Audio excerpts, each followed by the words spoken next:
जाती है अंदर से, उसको ठंडा करने के लिए, नॉर्मल करने के लिए, शरीर को अपने आप में ढालने के लिए वह स्नान अति आवश्यक है। तो स्नान रोज सवेरे करिए। स्नान करने का नियम हमारे यहाँ शास्त्रों में है। जब भी मैं बात करता हूँ वो सभी प्रमाणित है, कोई ऐसी ही बात नहीं है, ध्यान से आप रखना। देखिए स्नान का समय बताया है कि सवेरे सवेरे सूरज निकलने से पहले स्नान करिए। माने सूरज इसका है कि ब्रह्ममुहूर्त में उठ के फटाक से पानी पी के थोड़ा दातुन करके आप स्नान कर लीजिए। अभी सूरज निकले नहीं है, क्योंकि सूरज के साथ साथ जब स्नान आप करते हैं, सूर्य निकल रहे हैं, आप स्नान कर रहे हैं, तो आपके शरीर में आपकी जो रोग प्रतिरोधक क्षमता है, जो बीमारियों से लड़ने की ताकत है, वो एकदम कम हो जाती है या खत्म हो जाती है। आपको स्किन की बहुत सारी बीमारियां हो जाएंगी, आपको बार बार बुखार आएगा, आपके शरीर में जितने भी जोड़ है वो सभी जोड़ दर्द करना शुरू कर देंगे। आप जरा सोचिए, ये छोटी छोटी सी गलतियां कितना बड़ा काम करती हैं, आपके शरीर में बड़ा नुकसान करती हैं। तो आप ये ध्यान रखिए।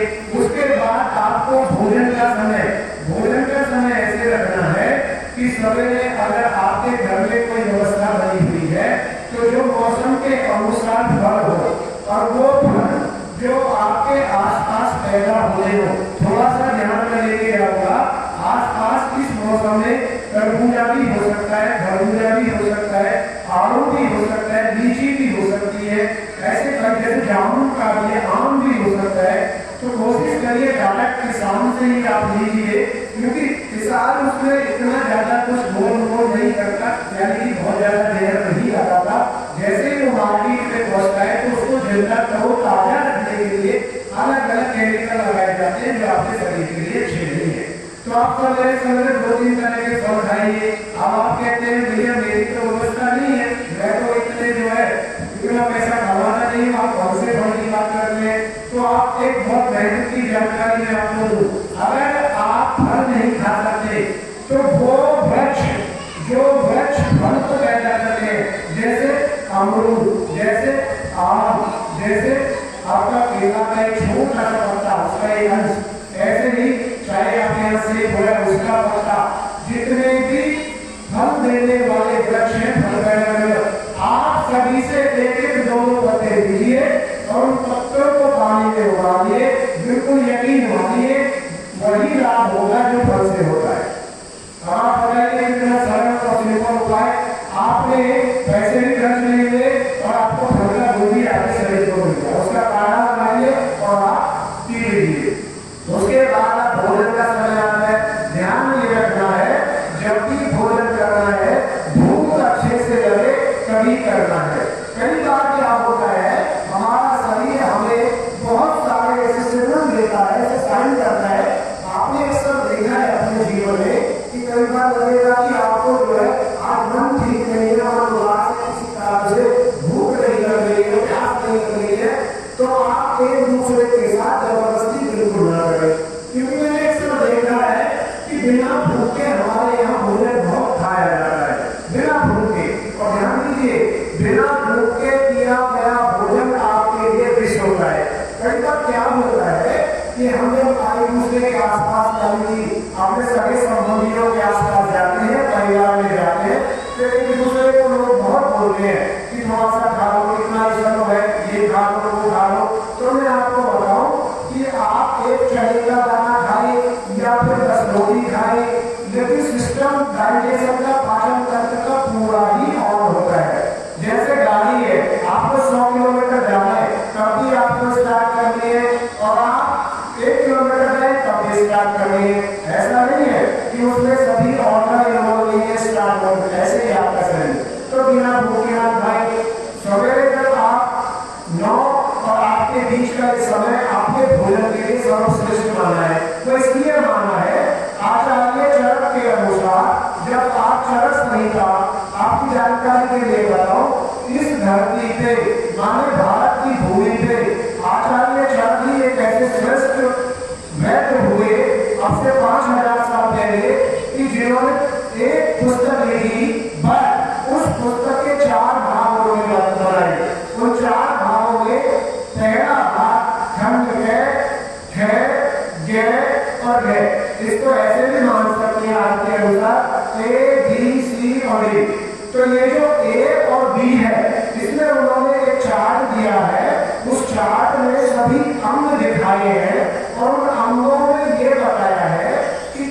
सा अंग आपका 24 घंटे में कितने बजे से लेकर कितने बजे तक एक्टिव रहता है, यानी कि वो अपने अच्छे मूड में होता है, उसी समय आप उसको खाना देना है कि नहीं देना है।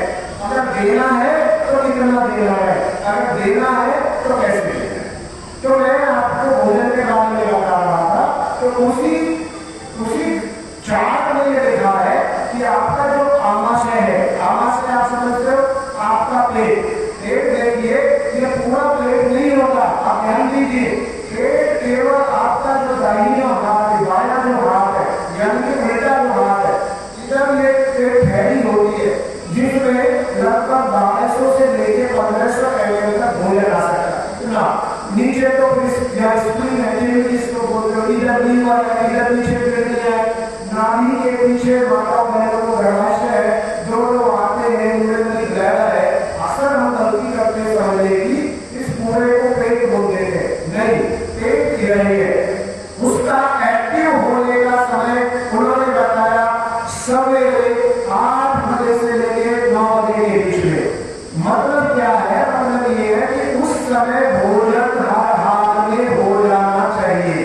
अगर आप ऐसा नहीं करते तो जो भोजन को पचाने के लिए आपके आमाशय में, स्टोमक में जो डाइजेस्टिव जूस निकलते हैं, माने पाचक रस निकलते हैं, वह निकलेंगे अपने समय पे, वो रुकेंगे ही नहीं, वो तो भाव के साथ निकल जाते हैं। जब निकलेंगे तो कुछ ऐसे पाचक रस होते हैं जो अम्लता को लिए हैं, यानी तेजाब को लिए हैं, और आपने भोजन नहीं किया तो वो जाके आपके आमाशय की परत को जला देंगे, यानी कि उसको फूंक देंगे। और फिर धीरे ये व्यवस्था अगर ज्यादा दिन चलती रही तो धीरे धीरे वहां अल्सर हो जाएगा, आपको लगातार दर्द रहेगा। दर्द रहने पे आप जब बलत्याग करेंगे तो उसमें से ब्लड आएगा, भागेंगे डॉक्टर साहब के पास, डॉक्टर साहब सीधा बोलेंगे ये टेस्ट कराओ, ये टेस्ट कराओ, एंडोस्कोपी कराओ, कोलोस्कोपी कराओ, लैप्रोस्कोपी कराओ, ये कराओ, वो कराओ, आपका जीवन एकदम नरक समान हो जाएगा। इससे बचने के लिए सवेरे घर पे भोजन करिए, और हमेशा सवेरे का भोजन खूब झीके खाइए।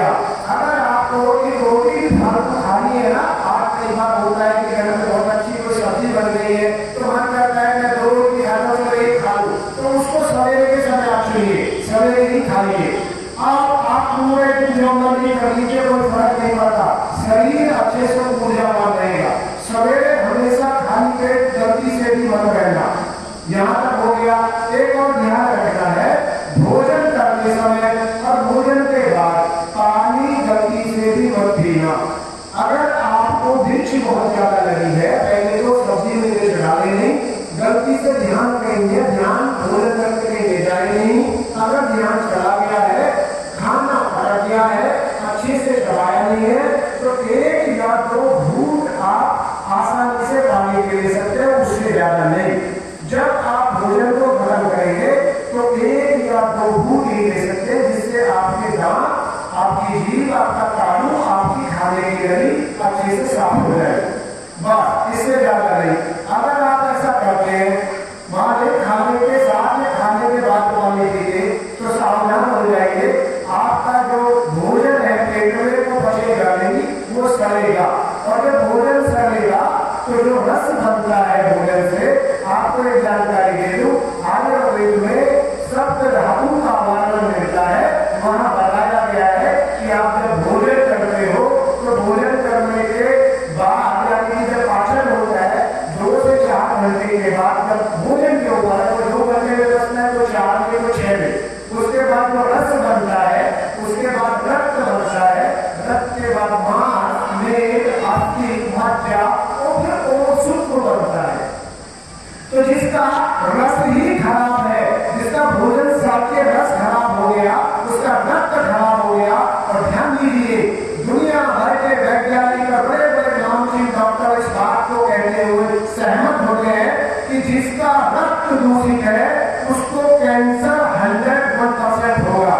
और इसी बात को मैं भी कहते हुए सहमत हूँ कि रक्त दूषित होने से ही कैंसर होता है, रक्त दूषित होने से डायबिटीज होती है, यानी शुगर होती है, रक्त दूषित होने से ही संधिवात होता है, जोड़ों में दर्द होता है, रक्त दूषित होने से स्किन की प्रॉब्लम होती है और रक्त दूषित होने से विभिन्न व्याधियां आती है। तो ये गलती भूल कर दी